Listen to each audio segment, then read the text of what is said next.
Hello my dear family. இப்போ பார்த்தீங்கன்னா இன்னும் ஒரு மாதம் தான் நியூ இயர் வரத்துக்கு. ஸோ உங்களுக்கு என்னென்ன பிளான் இருக்குன்றது கீழே கமெண்ட் பண்ணுங்கள். என்னோடய பர்சனல் பிளான் பார்த்தீங்கன்னா நம்ம வண்டி வாங்கியிருக்கோம்ல. ஸோ அதனால் சரி பைக்குக்கு ஃபஸ்ட்டு மாடிஃபைலாம் ஆல்ரெடி வைசர் அதெல்லாம் மாட்டியாச்சு. ஸோ இப்போ சைலன்சர் அதான் அந்த எக்ஸாக்ட்ஸ்னு சொல்லுவாங்கள்ல. ஸோ அது போடலான்னு ஒரு ஐடியாவில் இருக்கேன்.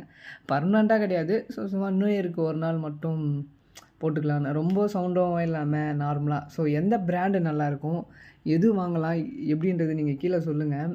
எனக்கு பர்சனலாக பார்த்தீங்கன்னா இந்த எஸ்சி ப்ராஜெக்ட்னு ஒன்று, அப்புறம் அந்த ஆக்ரோ அந்த ஒரு நேமில் ஒன்று வரும். இது ரெண்டுத்தில் எது வாங்கலான்றது எனக்கு தெரியல. சரி எது அதுவும் லோ பட்ஜெட்டில் வேணும், அதிகமாக வேணாம். ஸோ வாங்கி ஒரு 1 வீக் அந்த மாதிரி யூஸ் பண்ணிவிட்டு அதுக்கப்புறம் நார்மல் இதுவே மாற்றிக்கலாம் அப்படின்னு சொல்கிறதுக்காக இருக்கேன். சரி ஓகே, உங்களுக்கு என்ன நியூ இயர் பிளான் இருக்குன்றதை கீழே நீங்கள் கமெண்ட் பண்ணுங்கள்.